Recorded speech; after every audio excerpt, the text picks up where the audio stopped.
So I'm sure you can think of additional instructional scaffolding strategies that have worked for you or that you've seen in use, but graphic organizers was one of the ones that I wanted to really just briefly go over. So some behavioral strategies, as I mentioned earlier, we think of scaffolding strategies within instruction, but behavioral strategies, behavioral scaffolding strategies are also available. And so I really wanted to target the use of scaffolding within behavior. There are 3 specific strategies that I want to go over. They are shaping, task analysis, and prompting hierarchies. So before we go into these 3 strategies, I wanted to sort of set a base for that information. And so behaviorism, which is a field of psychology that was established by B.F. Skinner, is really based on the relationship between the behavior and the reinforcement. And so I'm sure you guys are all familiar with the ABCs of behavior: antecedent stimulus, behavior, and then the consequence that follows. I will be referring to stimulus throughout the presentation. And in essence, I mean the antecedent, which is what sets the stage for the behavior.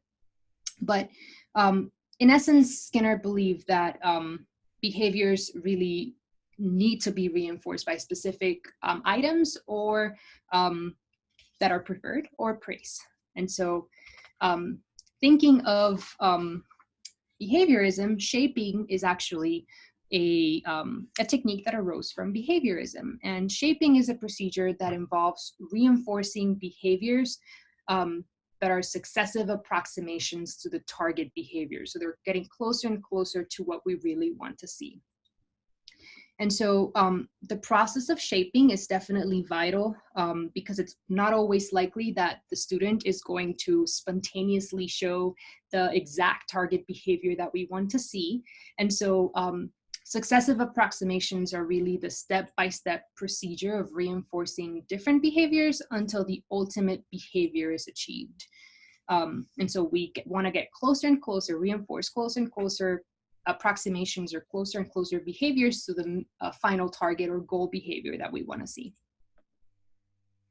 And so the steps for shaping are really simple: reinforce, reinforce, and then reinforce some more. We want to be able to lead children in the direction of appropriate complex behaviors, and so we need to reward and reinforce those successive steps that lead to the final behavior. And so initially you reinforce any behavior that is even remotely close to the desired target behavior. You then continue reinforcing any behavior that is closer to the target behavior while also not reinforcing the previous behavior that you were reinforcing before. Then you continue reinforcing behaviors that sort of resemble the target behavior, sort of those successive approximations, till you get to the end where you are only then reinforcing the final response, which is the target behavior. So one example that we can think of is sort of a child that may have a hard time sitting or finding their seat. And this may be something that you might see across all grade levels, but perhaps preschool, kindergarten, and maybe even first grade is where you see these behaviors more. You can start by simply reinforcing the child for being close to the area where their desk is, as opposed to roaming all over the classroom. So as they're roaming, it may be that you just so happen to catch them being close to their desk. And so at that point, you reinforce them for being close to their desk. Then if the child is standing next to the desk, you then reinforce their behavior of standing next to their desk as opposed to being around the area of their desk. So then you stop reinforcing being around the desk and just reinforce being right next to the desk. The next behavior that you might reinforce then is standing at their desk. And then the final behavior that you really want to see is sort of them sitting in their chair, whether it's with their feet up or as long as they're sitting in their chair, you're then reinforcing that behavior.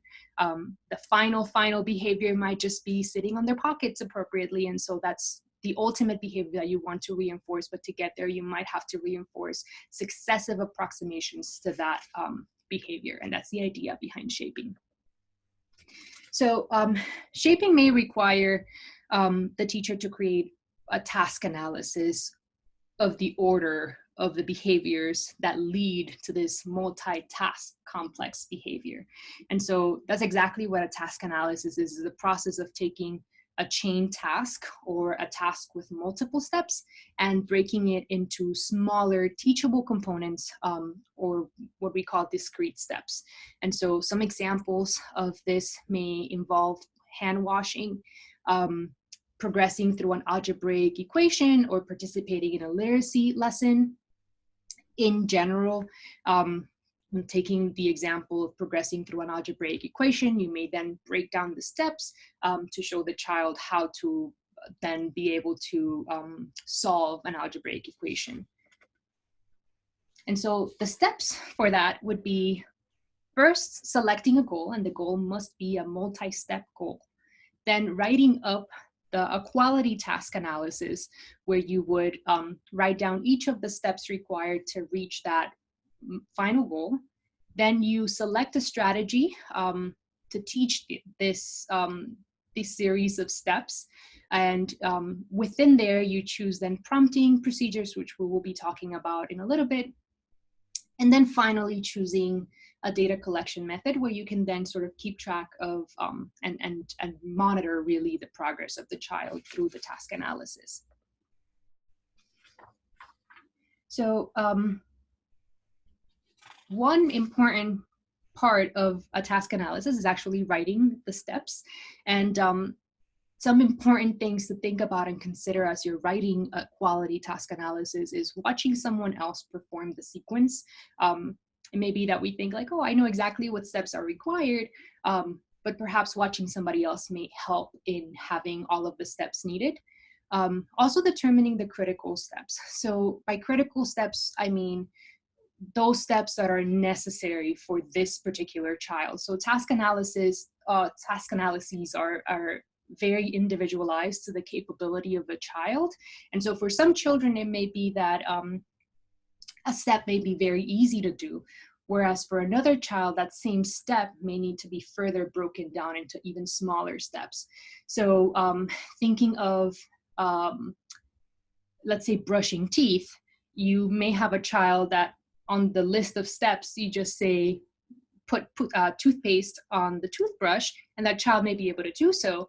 But for another child, that same step may need to be broken down into uncap the toothpaste, squeeze the toothpaste onto the toothbrush, cap the toothpaste again, then be ready to brush your teeth. And so determining the critical steps of the task analysis are going to be dependent upon the ability of the child. Also considering partial participation. And so what that means is making sure that the child has an active role in the task. We want the kiddos to be actively participating throughout the task analysis as opposed to passively watching the steps. And I'm going to go into what the instructional strategies for these are, and it'll make more sense then. And then finally, sort of field testing your task analysis. So you want to have a stranger do it, you want to have the child do it, and sort of see if the steps that you've written down for the child are being successful in having the child reach that final goal. So in teaching a task analysis, there are three major instructional strategies. And so one of them is forward chaining. With forward chaining, you first have the child complete the first step in the task chaining, and then you reinforce that participation, and then you complete the rest of the steps for the child until the whole task analysis is completed. For backward chaining is sort of the opposite, where you do all of the initial steps for the child, and then you have the child complete the final step in the task analysis. And then finally, for total task chaining, pretty much the child has the opportunity to perform every single task along the way within total task analysis. And so which of these three to use, in essence, is going to really be dependent upon the behavior that you want to teach. But ultimately, each of the methods, forward chaining and backward chaining, have been proven successful. Backward chaining has a theoretical advantage given that it provides a readily available reinforcement, given that the child is only completing the last step and then the reinforcement comes right after. But in general, their comparisons for backward and forward chaining have come up with no differential effects, meaning that they're both equally successful. Now, for total task chaining, each step is practiced on each trial. Steps are presented in a natural order. There's no repetition of single steps, and when you think about the practical standpoint, it makes more sense for the child, given that they'll be able to perform every step along the way. Now, for total task analysis, some instructors do feel that total task analysis is more advantageous because it allows the child the opportunity to perform every single step along the way, as opposed to doing some of the steps for the child.